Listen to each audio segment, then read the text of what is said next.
Hello students, today we are going to see part 2 video in contract of agency, in which I am going to explain conditions of ratification. This is a continuation of first video, and then kinds of agent and duties of agent and principle under contract of agency. So let see one by one. நம்ம first ratification அப்படின்னா என்னென்னு பார்க்கலாம். எந்த மாதிரி conditions எல்லாம் இருந்தால் அதை வேலிடான ஒரு ரேட்டிஃபிகேஷன் அப்படின்னு சொல்லுவோன்னு பார்க்கலாம். ஸோ எசென்ஷியல் கண்டிஷன்ஸ் தான் நம்ம பார்க்கலாம். First, the agent must act on behalf of the principal. So ஒரு ஏஜென்ட் அப்படிங்கிறவங்க பிரின்சிபல் என்ன சொல்கிறாங்களோ அதை மட்டும்தான் அவங்க பண்ணணும். Okay. Second point, principal must be competent to the contract. So first அந்த பிரின்சிபல் எப்படி இருக்கணும்? மேஜராக இருக்கணும், சவுண்ட் மைண்டட் பர்சனாக இருக்கணும். ஓகே. கம்பீட்டன்ட் பார்ட்டியாக இருக்கணும். ஓகே. அந்த பிரின்சிபல் கம்பீட்டன்ட் பார்ட்டியாக இருக்கணும். பட் ஏஜென்ட் அப்படிங்கிறது எப்படி வேணாலும் இருக்கலாம். அது பிரின்சிபல் எப்படி விரும்பினாலும் அவங்கள ஏஜெண்ட்டாக அப்பாயிண்ட் பண்ணிக்கலாம். Third one, there must be an act capable of ratification. So capable of ratification அப்படின்னா என்னென்னா, ஒரு பிரின்சிபல் ஏஜெண்ட்டை அக்செப்ட் பண்ணுறது அவங்க ஒர்க் பண்ணி முடிச்சதுக்கு அப்புறமா. இதை பற்றி நான் முன்னாடி வீடியோவில் எக்ஸ்பிளைன் பண்ணேன். ஸோ அது மாதிரி அக்செப்ட் பண்ணணுன்னா கண்டிப்பாக அந்த ஏஜெண்ட் எப்படி இருக்கணும்னா, ஒரு லீகலான பிஸ்னஸாக பண்ணியிருக்கணும், லீகலான டிரான்சாக்ஷனை பண்ணியிருக்கணும், இல்லீகலான விஷயத்த பண்ணியிருக்கக்கூடாது. பர்சன் ஒரு பிரின்சிபலுக்கும் கீழே ஏஜெண்ட்டாக ஒர்க் பண்ணணும் அப்படின்னு நினைக்கிறாங்கன்னா, அந்த பிரின்சிபலுக்கு என்ன தேவைப்படுது அப்படிங்கிற லீகல் விஷயத்தை கரெக்டாக பண்ணிவிட்டு அவங்கக்கிட்ட கொடுக்குறப்போ அந்த பிரின்சிபல் அதை அக்செப்ட் பண்ணால் மட்டும்தான் அந்த பர்சன் அவங்களுக்கு கீழே ஏஜெண்ட்டாக ஆக முடியும். இதே அவங்க அக்செப்ட் பண்ணாமல் அதை ரெஃப்யூஸ் பண்ணிட்டாங்க பிரின்சிபல் அப்படின்னா அவங்களால ஏஜெண்ட் ஆக முடியாது. ஓகே. அதுதான் an act capable of ratification. Fourth one, the principal must have full knowledge of the material fact. So ஒரு பிரின்சிபல் ஒரு பிஸ்னஸ் டீலிங் வச்சுக்கிறாங்கன்னா அதை பற்றின ஃபுல் மெட்டீரியல் ஃபேக்ட் அவங்களுக்கு தெரிஞ்சிருக்கணும். அதை பற்றின டேர்ம்ஸ் அண்ட் கண்டிஷன்ஸ் எல்லாமே கிளியராக அவங்களுக்கு தெரிஞ்சிருக்கணும். அதுக்கப்புறம் தான் அவங்க என்ன பண்ணணும், அவங்களுக்கு கீழே ஒரு ஏஜெண்ட்டை அப்பாயிண்ட் பண்ணணும். ஹோல் டிரான்சாக்ஷன் மஸ்ட் பி ரேட்டிஃபைட் அப்படின்னு என்னென்னா, ஒரு பிரின்சிபலை பொறுத்த வரைக்கும் அவங்க தான் என்ன பண்ணுவாங்க, ஏஜெண்ட்டை அப்பாயிண்ட் பண்ணுவாங்க. ஸோ ஏஜெண்ட் என்ன பண்ணாலும் அதுக்கான ஃபுல் லைபிலிட்டி யாருக்கு தானா, பிரின்சிபலுக்கு தான். இப்போ ஏஜெண்ட் ஃபார் எக்ஸாம்பிள் 100 டிவி செட்ஸை வாங்கிடுறாங்க அவங்கக்கிட்ட கேட்காமையே. இப்போ 100 டிவி செட்ஸில் 80 டிவி செட்ஸ் தான் நல்லா இருக்குது, பேலன்ஸ் 20 டிவி செட்ஸ் டிஃபெக்டிவாக இருக்குது அப்படின்னாலும் அது என்ன பண்ணி தான் ஆகணும், அவங்க அக்செப்ட் பண்ணி தான் ஆகணும், அதுக்கான பேமெண்ட்டை கொடுத்து தான் ஆகணும். Because full liability belongs to principal only. Next one, within a reasonable time. So ஒரு ஏஜெண்ட் ஒரு பிரின்சிபலுக்கும் கீழே ஒரு பிரின்சிபல் கான்ட்ராக்ட் ஆஃப் ஏஜென்சி போடுறப்போ எத்தனை மந்த் வரைக்கும் ஆர் எத்தனை இயர் வரைக்கும் நீங்கள் எனக்கு ஏஜெண்ட்டாக ஒர்க் பண்ணலாம் அப்படின்னு சொல்லியிருக்காங்களோ அந்த ஸ்டிப்புலேட்டட் அந்த ரீசனபிள் டைம் வரைக்கும் தான் ஒரு பர்சன் அந்த பிரின்சிபலுக்கும் கீழே ஏஜெண்ட்டாக ஒர்க் பண்ண முடியும். அந்த கான்ட்ராக்ட் முடிஞ்சதுக்கப்புறம் அந்த ஏஜெண்ட் அந்த கான்ட்ராக்ட் ஆஃப் ஏஜென்சிலேருந்து டெர்மினேட் ஆகிக்கலாம். அதுக்கப்புறம் அந்த பிரின்சிபலுக்கு அவங்க ஏஜெண்ட்டாக ஒர்க் பண்ண முடியாது. Next one, ratification must not injure a third party. So இந்த ரேட்டிஃபிகேஷன் ஒரு தேர்ட் பார்ட்டியை இன்ஜூர் பண்ணக்கூடாது. அதாவது ஒரு பிரின்சிபலும் ஒரு ஏஜெண்ட்டும் சேர்ந்து ஒரு கான்ட்ராக்ட் போடுறாங்கன்னா அது அடுத்தவங்களை இன்ஜூர் பண்ணுறதுக்காக இருக்கக்கூடாது. அது மாதிரி இருந்தால் அது எசென்ஷியல்ஸ் எலமெண்ட்ஸையே பிரேக் பண்ணுற மாதிரி, ரூல்ஸையே பிரேக் பண்ணுற மாதிரி. ஸோ அந்த கான்ட்ராக்ட் ஆக்சுவலாக invalid one. Next one, kinds of agent. Kinds of agent is classified into 2 main parts. Okay. First one, from the point of view of the extent of their authority, in which first one, general agent. So general agent அப்படிங்கிறவங்க யாருன்னா, அவங்கள எதுக்கு appoint பண்ணுறாங்கன்னா ஒரு particular பிஸ்னஸ்க்காக appoint பண்ணுவாங்க. அந்த particular பிஸ்னஸில் இருக்கிற எல்லா டீலிங்ஸையும் அவங்க என்ன பண்ணுவாங்க, ஏஜெண்ட்டாக இருந்து கம்ப்ளீட் பண்ணுவாங்க. Okay. For example manager of the firm. So அந்த ஃபர்முக்கு யார் ஏஜெண்ட் அப்படின்னா அந்த மேனேஜர். அந்த மேனேஜர் என்ன பண்ணணும், அந்த ஃபர்முக்கு அதாவது அந்த கம்பெனிக்கு எல்லா ஒர்க்கையும் அவங்க ஏஜெண்ட்டாக இருந்து பார்க்கணும். Okay. So he is appointed by general power of attorney. So இந்த ஜென்ரல் ஏஜெண்ட்டோட அத்தாரிட்டி அப்படிங்கிறது அவங்க டெர்மினேட் ஆகுற வரைக்கும் ஃபுல் அண்ட் ஃபுல் கண்டினியூ ஆகிட்டே தான் இருக்கும். அவங்க எப்போ அந்த ஃபர்மை விட்டு வெளியே போகிறாங்களோ அது வரைக்கும் அவங்க அந்த கம்பெனியில் ஏஜெண்ட்டாக ஒர்க் பண்ணுவாங்க. Next one, special agent. Special agent அப்படிங்கிற யாருன்னா ஒரு பர்டிகுலர் ஆக்ட் பர்டிகுலர் டிரான்சாக்ஷனுக்காக மட்டும் இருப்பாங்க. ஃபஸ்ட்டு பார்த்தது ஒரு கம்பெனியில் இருக்காங்கன்னா அதில் உள்ள எல்லா டிரான்சாக்ஷனையும் அவங்க ஒர்க் பண்ணுவாங்க. பட் ஸ்பெஷல் ஏஜென்ட் என்னென்னா ஒரு கம்பெனியில் ஒரு பர்டிகுலர் டிரான்சாக்ஷனுக்காக மட்டும் அவங்க ஏஜெண்ட்டாக இருப்பாங்க. For example, agent employed to sell a motor car. So அந்த கம்பெனியில் மோட்டார் காரை மட்டும் சேல் பண்ணுறதுக்கு ஏஜெண்ட்டாக இருப்பாங்க. அப்போ அவங்களோட டீலிங்ஸ் எல்லாமே ஃபுல் அண்ட் ஃபுல் மோட்டார் காரை மட்டும்தான் இருக்கும். Okay, next one universal agent. இதுக்கு முன்னாடி ஜென்ரல் ஏஜென்ட், ஸ்பெஷல் ஏஜென்ட் ரெண்டுக்கும் இடையில உள்ள டிஃப்ரெண்ட் பார்க்கலாம். ஸ்பெஷல் ஏஜென்ட்டோட அத்தாரிட்டி அப்படிங்கிறது லிமிட்டட் அத்தாரிட்டி, பட் ஜென்ரல் ஏஜென்ட்டோட அத்தாரிட்டி அப்படிங்கிறது unlimited authority. Okay, so special ஏஜென்ட்டோட டீலிங்ஸ் அப்படிங்கிறது for a particular transactions only. But general ஏஜென்ட்டை பொறுத்த வரைக்கும் அந்த கம்பெனியில் உள்ள ஆல் டிரான்சாக்ஷன் டீலிங்ஸுமே பண்ணுவாங்க. Okay, next one universal agent. This universal agent authority is unlimited compared to general and special agent. This universal agent's authority அப்படிங்கிறது என்னன்னா ஒரு அன்லிமிட்டடான அத்தாரிட்டி இவங்களுக்கு இருக்குது compare to general and special agent. Universal agent என்ன பண்ணுவாங்க, பிரின்சிபல்காக universal லெவலில் ஒத்தேந்தி கம்பெனியில் universal லெவலில் எல்லா டீலிங்ஸையுமே இவங்க ஏஜென்ட்டுக்காக பண்ணுறாங்க. அதாவது யூனிவர்சல் ஏஜென்ட் அப்படின்னா இப்போ ஒரு பிரின்சிபல், அதாவது ஓனர் வந்து 10 கம்பெனிஸ் வச்சுருக்காங்கன்னா அந்த 10 கம்பெனிஸ்க்குமே வந்து இவங்க ஒர்க் பண்ணுவாங்க ஏஜெண்ட்டாக. Okay, second one, from the point of view of the nature of work performed by them. So this is classified on the basis of nature of work performed by them. அவங்க perform பண்ணுற ஒர்க்கோட நேச்சரை பொறுத்து இந்த ஏஜெண்ட்டை classify பண்ணியிருக்காங்க. First one, mercantile agent. Mercantile agent அப்படின்னா, so mercantile அப்படின்னாலே தெரியும், பையிங் அண்ட் செல்லிங் பண்ணுறவங்க. ஓகே, ஸோ இந்த ஏஜென்ட் என்ன பண்ணுவாங்க, அவங்களோட பிரின்சிபலுக்காக ஓகே அவங்க buying and selling of goods பண்ணுவாங்க. பிரின்சிபலோட குட்ஸை வந்து பை பண்ணுறது, செல் பண்ணுறது, அந்த மாதிரி பிஸ்னஸ் டீலிங்ஸில் வந்து அவங்க இருப்பாங்க. இந்த மெர்கன்டைல் ஏஜென்ட் என்ன பண்ணுவாங்க, பிரின்சிபலுக்காக குட்ஸை வாங்குறது, அதை ஸ்டோர் பண்ணி வைக்கிறது, அதை சேல் பண்ணுறது, அந்த மாதிரியான ஒர்க்ஸ் எல்லாமே இந்த மெர்கன்டைல் ஏஜென்ட் அப்படிங்கிறவங்க பண்ணுவாங்க. So this mercantile agent also classified into several types. So this is the types of mercantile agent. First one, factor. Factor அப்படின்னா என்னன்னா, ஒரு பிரின்சிபல் என்ன பண்ணியிருப்பாங்க, அவங்க ஏஜென்ட் கிட்ட சில குட்ஸ் எல்லாமே கொடுத்து வச்சுருப்பாங்க. எதுக்காகனா அந்த குட்ஸை அந்த ஏஜெண்ட்டை வச்சு சேல் பண்ணுறதுக்காக. ஓகே, ஸோ அந்த ஏஜெண்ட் என்ன பண்ணுவாங்க, அவங்களோட குட்ஸை, அதாவது பிரின்சிபலோட குட்ஸை ஏஜெண்ட்டோட நேம்லேயே கூட சேல் பண்ணுவாங்க. இந்த ரைட்ஸை ஏஜெண்ட்டுக்கு யார் தான் கொடுத்துருப்பாங்க அப்படின்னா பிரின்சிபல் தான் வந்து கொடுத்துருப்பாங்க. அந்த குட்ஸை வாங்குறவங்களுக்கு கூட சம்டைம்ஸ் என்ன தெரியாதுன்னா இவங்க தான் வந்து ஏஜெண்ட் அப்படின்னு தெரியாது, ஓனர்னே வந்து நினச்சிப்பாங்க. Next one, broker. ஸோ இந்த புரோக்கர் அப்படிங்கிறவங்க யாருன்னா அவங்களும் ஒன் ஆஃப் தி ஏஜென்ட் தான். பட் இவங்க அவங்க நேமில் எந்த ஒரு டீலிங்ஸும் பண்ண முடியாது. ஃபேக்டாரை பொறுத்த வரைக்கும் தான் அவங்க நேம்லேயே, அதாவது ஏஜென்ட் நேம்லேயே பிஸ்னஸ் டீலிங்ஸ் பண்ணலாம். பட் புரோக்கர் அப்படிங்கிறவங்க ஒன்லி பிரின்சிபல் நேமில் மட்டும்தான் பிஸ்னஸ் டீலிங்ஸாக பண்ண முடியும். ஸோ எல்லாருக்குமே தெரியும் அவங்க ஒரு ஏஜென்ட் அப்படின்னு. இந்த புரோக்கர் அவங்களோட ஓன் நேமில் எந்த ஒரு பிஸ்னஸ் டீலிங்ஸையும் வச்சுக்க முடியாது. So he is an agent. புரோக்கரோட ப்ரைமரி பர்பஸே என்ன அப்படின்னா நெகோஷியேட் பண்ணுறது. ரெண்டு பேரும் யார் வந்து யாருக்காவது குட்ஸு வேணும்னா அவங்களையும், யாருக்காவது ஒரு குட்ஸை சேல் பண்ணணும்னா அவங்க ரெண்டு பேரையும் கனெக்ட் பண்ணி விடுறது தான் இந்த புரோக்கர் அவங்களோட ஒர்க். ஓகே, மோஸ்ட்லி இந்த புரோக்கர்ஸ் வந்து எதுக்காக வந்து அப்பாயிண்ட் பண்ணுவாங்க அப்படின்னா குட்ஸ் எல்லாமே சேல் பண்ணுறதுக்காக தான். ஓகே, இவங்ககிட்ட எந்த ஒரு குட்ஸும் கொடுத்து யாரும் வச்சுருக்க மாட்டாங்க. ஃபேக்டாரை பொறுத்த வரைக்கும் பிரின்சிபல் அவங்கக்கிட்ட குட்ஸை கொடுத்து வச்சுருப்பாங்க, அவங்களே டைரெக்டாக சேல் பண்ணிவிடுவாங்க. பட் புரோக்கரை பொறுத்த வரைக்கும் ஜஸ்ட் அவங்க வந்து என்ன பண்ணுவாங்க, ஒரு பர்சனை சேல் பண்ணுறவங்க யாராவது இருந்தாங்கன்னா அவங்களையும், இல்லை யாராவது பை பண்ணுறவங்க இருந்தாங்கன்னா அந்த பை பண்ணுறவங்கள கூட்டிகிட்டு வந்து அவங்க பிரின்சிபல் கிட்ட இவங்க வந்து இந்த குட்ஸை பை பண்ணிக்கிறேன்னு சொல்லியிருக்காங்க, நம்ம கிட்ட உள்ள குட்ஸை பை பண்ணணுன்னு விரும்புகிறாங்க அப்படின்னு ஜஸ்ட் அவங்க நெகோஷியேட் தான் பண்ணி விட முடியும். இப்போது கம்பேர் பண்ணி பாருங்கள், ஃபேக்டார் புரோக்கர் ரெண்டு பேரையுமே. ஃபேக்டார் தான் என்ன பண்ணுவாங்க, குட்ஸை வந்து அவங்களே வச்சுருந்து அதை டைரெக்டாக சேல் பண்ணுவாங்க அவங்களோட ஓன் நேமில்.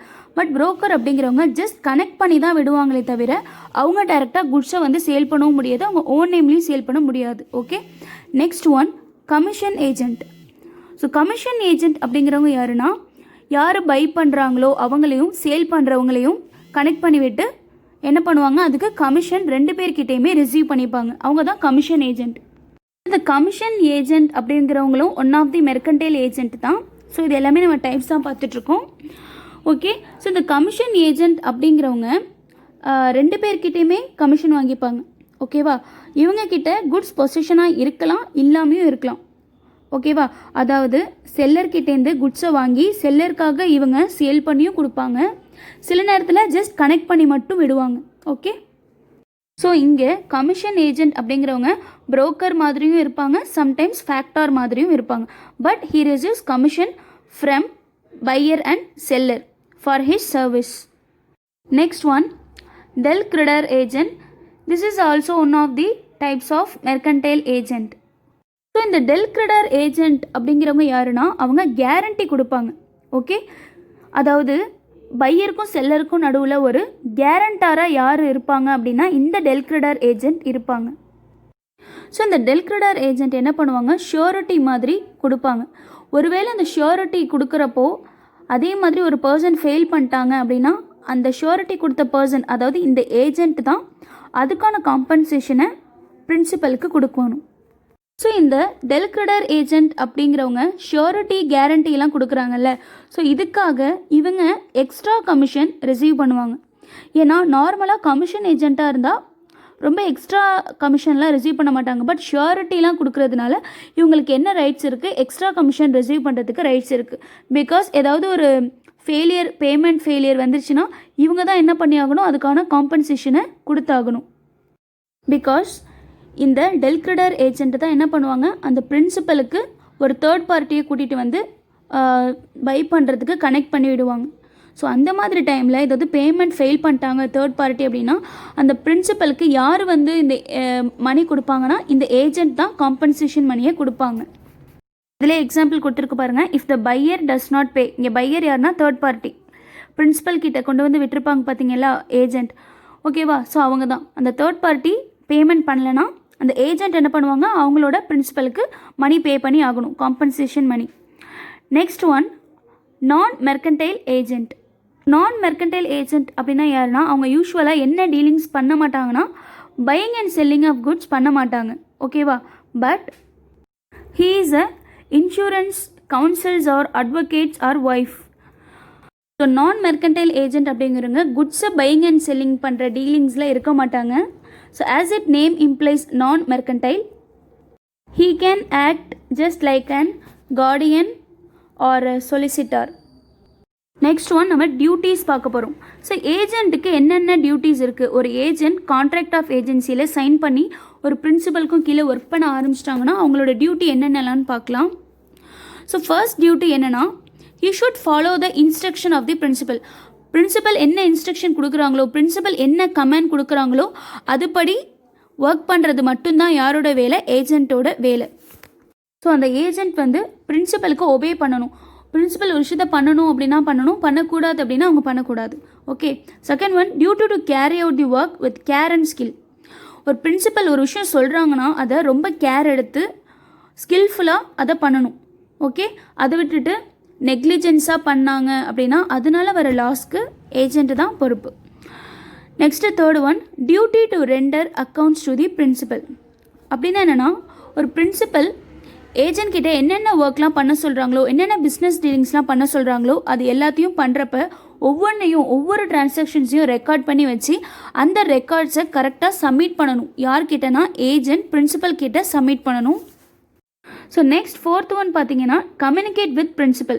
ஸோ எந்த பிஸ்னஸ் டீலிங்ஸாக இருந்தாலும், எந்த பையரை மீட் பண்ணாலும், ஓகே, எல்லாத்தையுமே வந்து என்ன பண்ணணும்னா அந்த ஏஜென்ட் பிரின்சிபல் கிட்ட கம்யூனிகேட் பண்ணணும். ஓகே, எந்த ஒரு டிரான்சாக்ஷனையும் எந்த ஒரு பிஸ்னஸ் டீலிங்ஸையும் ஹைட் பண்ணக்கூடாது. Next one, duty not to deal on his own account.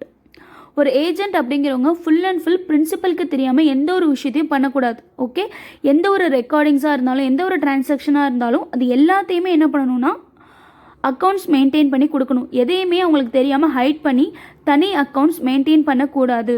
Okay, என்ன ஒரு டீலிங்ஸ் வச்சுருந்தாலும் அது ஏஜென்ட் பிரின்சிபல் கிட்ட சொல்லியே ஆகணும்.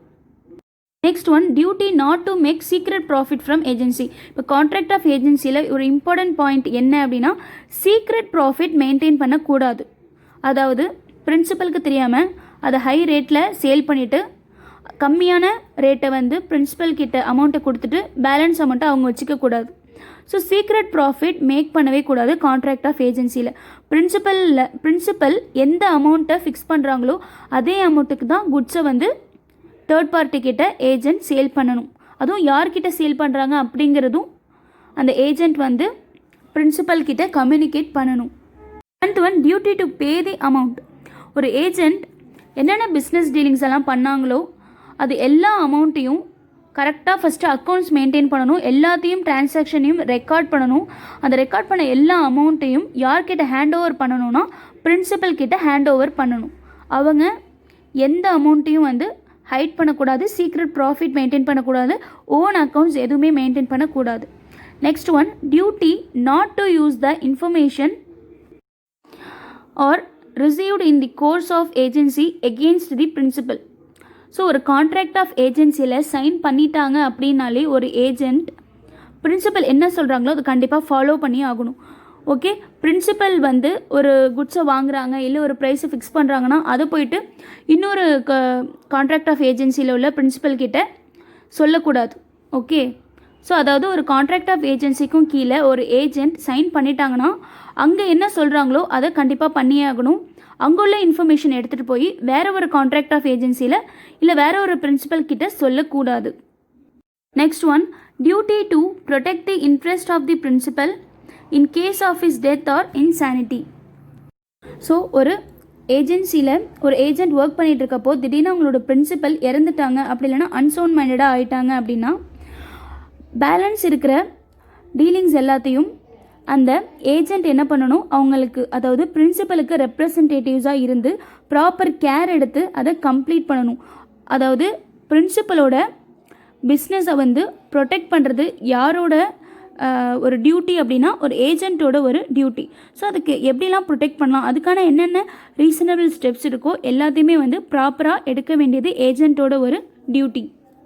Next one, duty not to delicate authority. So not to delicate authority அப்படின்னா பிரின்சிபல் தான் என்ன பண்ண முடியும், ஒரு அத்தாரிட்டியை டெலிகேட் பண்ண முடியும். யார்கிட்டனா ஏஜென்ட் கிட்ட. அந்த ஏஜென்ட் என்ன பண்ணணும், பிரின்சிபல் என்ன சொல்கிறாங்களோ அதை தான் கம்ப்ளீட் பண்ணணும். அதை விட்டுட்டு ஏஜென்ட் வந்து இன்னொரு பர்சன் கிட்ட ஒரு விஷயத்த இது மாதிரி பிரின்சிபல் என்ன இதை பண்ண சொன்னாங்க அதனால் நீ இதை பண்ணு அப்படின்னு ஒரு அத்தாரிட்டியை ஏஜென்ட் வந்து டெலிகேட் பண்ண முடியாது. அவங்க ஜஸ்ட் ஒர்க் தான் பண்ண முடியும் பிரின்சிபல் சொல்கிறது. Okay, next one, duties of principal. So பிரின்சிபலுக்கு என்னென்ன டியூட்டிஸ் இருக்குன்னு பார்க்கலாம். First one, pay remuneration to agent as agreed.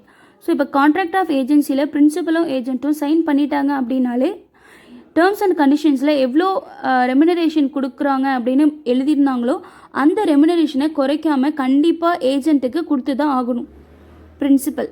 Second one, indemnify agent for lawful acts done by him as agent. அப்படின்னா என்னென்னா ஒரு பிரின்சிபல் தான் ஒரு ஏஜென்ட்டை அப்பாயிண்ட் பண்ணுவாங்கன்னு சொல்லியிருக்கேன். அவங்களுக்கு தான் ஃபுல் ரிஸ்க் இருக்குது. அதாவது பிரின்சிபல் எல்லாமே தெரிஞ்சு தான் ஒரு ஏஜென்ட்டை அப்பாயிண்ட் பண்ணுறாங்க அப்படின்னா அந்த ஏஜென்ட் என்ன பண்ணாலும் அதுக்கான ஃபுல் லைபிலிட்டி பிரின்சிபலுக்கு தான். இப்போது ஒரு லீகலான பிஸ்னஸ் டீலிங்ஸை தான் வந்து ஒரு ஏஜென்ட் பண்ணியிருக்காங்க, பட் அதில் ஏதோ ஒரு லாஸ் வருது அப்படின்னா அதுக்கான ஃபுல் லைபிலிட்டி யாருன்னா பிரின்சிபல் தான். Third one, indemnify agent for all act done by him in good faith. So principal ஒரு ஏஜென்ட்டை அப்பாயிண்ட் பண்ணுறாங்க அப்படின்னா அவங்க என்ன சொல்கிறாங்களோ அதுபடி தான் அந்த பிரின்சிபல் பண்ணியிருப்பாங்க. ஓகே, ஒரு குட் ஃபெய்த்தோடு தான் பண்ணியிருப்பாங்க. பட் அதனால ஒரு பர்சனுக்கு இன்ஜூரி வந்தால் கூட அதுக்கு யார் தான் டியூட்டி ஏற்றுக்கணும் அப்படின்னா principal. Next, indemnify agent if he suffer loss, which means it is a duty to indemnify the loss for principal's neglect. So இந்த இடத்துல பிரின்சிபலோட நெக்லிஜென்ஸால் ஒரு லாஸ் வந்து ஏஜென்ட்டுக்கு வந்துருச்சு அப்படின்னா அதை கண்டிப்பாக ஏஜென்ட்டுக்கு பிரின்சிபல் கொடுத்து தான் ஆகணும். பிரின்சிபல் காம்பன்சேஷன் பண்ணி தான் ஆகணும். ஆர் பிரின்சிபல் ஏதாவது ஒரு விஷயத்த சொல்லாமல் விட்டுட்டாங்க அப்படின்னாலும் அதனால ஒரு ஏஜென்ட்டுக்கு ஏதோ ஒரு ப்ராப்ளம் வந்துருச்சு, ஒரு இன்ஜூர்ட் ஆகிடுச்சு அப்படின்னா அதுக்கான காம்பன்சேஷனையும் கண்டிப்பாக பிரின்சிபல் ஏஜென்ட்டுக்கு கொடுத்து தான் ஆகணும். Next one, non liability of employer of agent to do a criminal act. So criminal act அப்படின்னு என்னென்னா, இப்போ ஒரு பிரின்சிபல் ஏஜென்ட்டை வந்து அப்பாயிண்ட் பண்ணுறாங்க. ஓகேவா? எதுக்காக அப்பாயிண்ட் பண்ணுறாங்கன்னா, ஒரு பர்சனை வந்து பீட் பண்ணுறதுக்காக, அடிக்கிறதுக்காக. இந்த இடத்துல என்ன பண்ணுறாங்க, ஏஜென்ட்டும் அவங்க பிரின்சிபல் சொன்ன மாதிரி அவங்கள வந்து அடித்து காயப்படுத்திட்டாங்க. ஓகேவா? ஸோ இந்த இடத்துல பி அப்படிங்கிற ஏஜென்ட் சியை வந்து அடிச்சிட்டாங்கல்ல. ஸோ இப்போது சி அதுக்கான டேமேஜஸை யார்கிட்டேருந்து தான் கலெக்ட் பண்ணிப்பாங்க அப்படின்னா பி கிட்டேருந்து தான். இப்போ அவங்களுக்கு ஏதோ இன்ஜூர்ட் ஆகிடுச்சு, கோர்ட்டில் கேஸ் போடுறாங்க அப்படின்னா அதுக்கான கிளைம் அமௌண்ட்டை யார்கிட்ட வாங்கிக்கணும் அப்படின்னா பி கிட்ட தான், ஏஜென்ட் கிட்ட தான். ஏன்னா இந்த மாதிரி கிரிமினல் ஆக்ட் படி இது வந்து ஒரு இல்லீகலான கான்ட்ராக்ட். ஒருத்தவங்களை கில் பண்ணுறது, இன்ஜூர் பண்ணுறது, இதுக்கெலாம் கான்ட்ராக்ட் போட்டாலே ஆக்சுவலாக அது ஒரு வாய்டான கான்ட்ராக்ட். ஸோ இந்த மாதிரி கான்ட்ராக்ட் தெரிஞ்சே சைன் பண்ணதுனால அதுக்கு ஃபுல் லைபிலிட்டி யார் தான் அப்படின்னா ஏஜென்ட் தான். So these are the conditions of contract of agency, types and duties of agency and principal. If you have any doubts, ask your doubts in comment, like, share, subscribe, hit the bell. Thank you.